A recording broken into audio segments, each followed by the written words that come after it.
Welcome to Institute of Quality and Reliability. Hi, this is Hemant.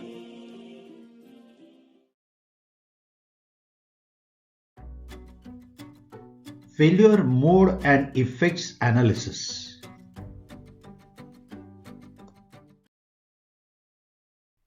FMEA Part 2, using DFMEA form and ranking guidelines for severity, occurrence and detection. In this part 2 of our video on FMEA, we will explain the contents of the DFMEA form and clarification of the terminology, which will include design function, failure mode, and cause or mechanism of failure. We will also discuss ranking or rating guidelines for severity, occurrence, and detection as per AIG VDF first edition. Finally, we will discuss determining the action priorities. Now let us see how to perform DFMEA using the DFMEA form. Here is a typical form that is used to perform design FMEA. There may be slightly different versions, but most of them will contain all these columns. In the headers, we have to fill in the basic information about the FMEA in terms of system, component, who is performing, what is the date, etc. And then we have different columns in the DFMEA form. The first column being the item function, then we have the requirements, then potential failure mode, the effects of the potential failure mode, and then we rank the severity as an option. We can classify into critical, major, minor. Then we have the potential causes and failure mechanisms, and typically one failure mode may have multiple causes and failure mechanisms. Then we have the current design control prevention, how we are preventing this cause from occurring. Then there is an occurrence ranking. We will look at the occurrence ranking tables. Then we have current design control detection. That means if such a cause or failure mode occurs, what are our controls for detecting this? And when we are performing design FMEA, these design controls will relate to at the design stage. We cannot use the production controls like 100% pressure test in production in this particular column here. These are the detection controls used in the design phase, design and development. Based on the strength of these controls, we put the detection ranking, and then we multiply the severity ranking, the occurrence ranking, and the detection ranking to calculate RPN, which equals the multiplication of the three. And then we prioritize the risk either based on RPN, or in the recent FMEA versions, we sort the table by very high severity level, followed by the occurrence, and followed by the detection ranking. So we sort the table by SOD, severity, occurrence and ranking, the highest priority being given to very high severity ratings. And based on the priorities, we add the recommended actions and the targets and the responsibilities for such actions. And then based on the action results, we can revise the rating of severity, occurrence and detection and calculate the revised risk priority number. Usually the severity ranking or rating, it is very difficult to revise unless we make a very fundamental change in the design. So usually we would put the revised occurrence ranking if we improve the prevention controls, and if we improve the detection controls, we will improve the detection rankings. So by reducing these rankings, we reduce the risk of that particular failure mode and cause. Let us try to understand the design function. The design function must be derived from customer needs, wants, or expectations, and frequently brought down from the quality function deployment. These can include safety, regulatory, and other external or internal constraints. Examples could be transfer power, transfer motion, structural support, damping of vibrations, control pressure, sealing, clamp, locate. Let us see how to describe a function. Functions are described using verb a noun, and preferably with a quantified measure. Let us look at few examples. Bolt clamps with force of 5000 Newton. Wall lifts at pressure of 1.2 kg per centimeter square. A sensor converts pressure signal of 1.5 to 5 kg per centimeter square pressure into electrical signal of 2 to 5 millivolts. Shaft transmits torque of 30 Newton meters at 1500 rpm. Note, we should use positive statements rather than negative statements to describe a function. That's a general guidance. Let us try to understand the difference between failure mode and its cause. A failure mode is the way in which an item could fail to perform its required function. An item can fail in many different ways. A failure mode is a description of the possible state of the item after it has failed.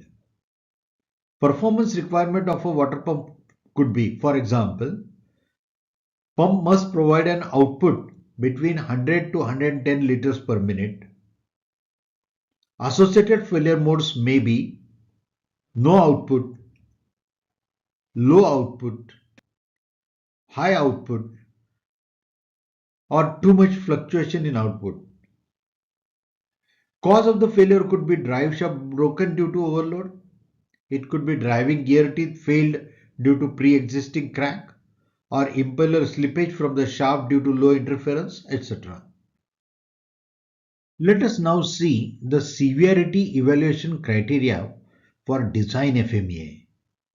These are as per AIG VDA first edition. So the rankings of 10 and 9 are considered very high. 10 is used when the failure mode affects safe operation of the vehicle and or other vehicles, the health of driver or passengers or road users or pedestrians. The 9 is used when it results into non-compliance with regulations. High, that is 8, is for loss of primary vehicle function. 7 is for degradation of the primary vehicle function. 6 is for loss of secondary vehicle function. 5 is for degradation of the secondary vehicle function. 4 is for very objectionable appearance, sound, vibration, harshness or haptics. 3 is for moderately objectionable appearance, sound, vibration, harshness or haptics. And 2 is for slightly objectionable appearance, sound, vibration, harshness or haptics. And 1 is actually no discernible effect or hardly any effect. So these are the severity evaluation criteria as per the AIG VDA first edition, that is the recent one. These are for the automotive industry. Similar criteria may be there and the table may be augmented to include product specific examples for your organization. In FMEA, we have to identify potential causes of each failure mode. Potential causes of failure. The root cause of the failure, not the symptom actually. There could be several causes of one failure mode. List out as many as possible and actually all of them. This should be transferred to process FMEA as well. Understanding of system and design is necessary to identify proper root causes. 5 whys can be a useful tool to arrive at the root cause.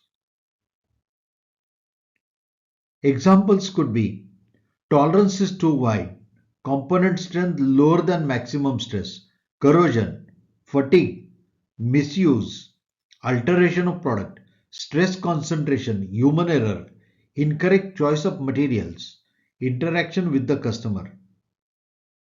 Understanding actionable root cause. What should we consider root cause depends on the level of DFMEA, sometimes called window of consideration. Consider an example of a house construction. The process is completing the concreting of slab. Why did the workers get injured? Because the slab collapsed. Why did the slab collapse? Concrete mix was incorrect. And why was it incorrect? Because the supervisor forgot to count or measure how much sand and cement he or she had put or added. And why was it so? Because he or she got a call from friend. Now here, which is the root cause and what action should be initiated? How does the root cause relate to the level of FMEA? If we consider that getting a call from friend is the root cause, we'll have to stop using mobiles, etc. But then the supervisor can forget to count because of some other reasons, because of smoking a cigarette or some other reason. So a generic root cause may be supervisor forgetting to count, and we may need to take action based on that. Now let us discuss the occurrence ranking. Occurrence is relative likelihood that the specific cause will occur during design life considering prevention controls. Most often, there are multiple causes for each failure mode resulting in multiple lines. Can use service history with similar components. Also, comparison with similar products or systems if estimates are not possible for the current product. Have we made significant changes compared to earlier design? That also should be considered. The more the changes that we have made, more could be the occurrence ranking that we may need to put. Is there a change in application? If there is a change in application, that could also increase the occurrence ranking. Has engineering analysis been performed to estimate the occurrence rate? What preventive controls are put in place? Now let us understand the occurrence ranking as per AIG VDF first edition. The occurrence ranking of 10 is considered extremely high, that is the highest, and should be used when we have the first application of new technology anywhere without any operating experience and or under controlled operating conditions. No product verification and or validation experience is available. Then we go to 9 and 8, which are very high. Then it is first use of design with technical innovations or materials within the company. And 8 is reserved for first use of design with technical innovations or materials on a new application. And then 7, 6, 5, 4, 3, 2, 1 are rankings in the reducing order of intensity or occurrences. So 7 and 6 are high, 5 and 4 are moderate, 3 is low, 2 is very low, and 1 is extremely low. Let us look at high for 7 ranking. New design based on similar technology and materials, new application or change in duty cycle, operating conditions, no product verification and or validation experience. So we can use these guidelines to provide the occurrence ranking. And it says that the table may be augmented to include product specific examples. Because each product and its failure mode and the occurrence table you may need to modify to some extent or clarify to some extent for using by the participants. Now let us understand the detection rating. It is the likelihood that the proposed design control will detect a specific root cause or failure mode before part is released for production. If the ability of proposed controls to detect a failure mode is unknown, rating should be 10. Detection method, design verification, existing control. Primary purpose is to catch problem before it reaches customer. A method, procedure, test, design review or engineering analysis. These are some first level methods to detect failure in design. Can be very simple or could be very technical and advanced as well. For example, finite element analysis, computer simulation, mathematical modeling, tolerance stack-up study, fatigue test, shaker test, head basher test, blockbuster test, highly accelerated life test, etc. Detection rating is sometimes difficult at early stage of design. In that case, you may use historical information in such cases. If team does not know the method, it can mention none identified at this time and rank it as 10. We can now see the detection ranking guidelines as per AIG VDA first edition. The detection ranking of 10 and 9 are considered very low, and that is when the test procedure is yet to be developed or test method not designed specifically to detect the failure mode or cause. 8 and 7 would be low when it is a very new test method and it's not a very proven method. Then you got 6 and 5 moderate when it is new method not proven, but you may have planned timing is sufficient to modify production tools before release of production. So you may have time to modify the production tools before the release of production. And then 432 is high probability of detection, wherein you have a proven test method and of verification and validation. A very important part of failure mode effect analysis is to determine action priorities based on the risk levels. As resources are always scarce, actions must be prioritized. Till AIG FMEA manual of 4th edition, action priorities were to be determined by risk priority number or RPN. The higher the RPN, the higher the risk and therefore higher priority for improvement actions or corrective actions. AIG VDA first edition of FMEA manual provides guidance for prioritizing using table. We will see this table to provide guidance for determining action priorities. Based on the severity, occurrence and detection rankings, the AIG VDA first edition provides guidelines for developing action plans. So this table shows how to prioritize. You can see that when the severity is 9 or 10 and when the occurrence is 8, 10 and the detection ranking is 7 to 10. So if all three are high, the priority for actions will be the highest.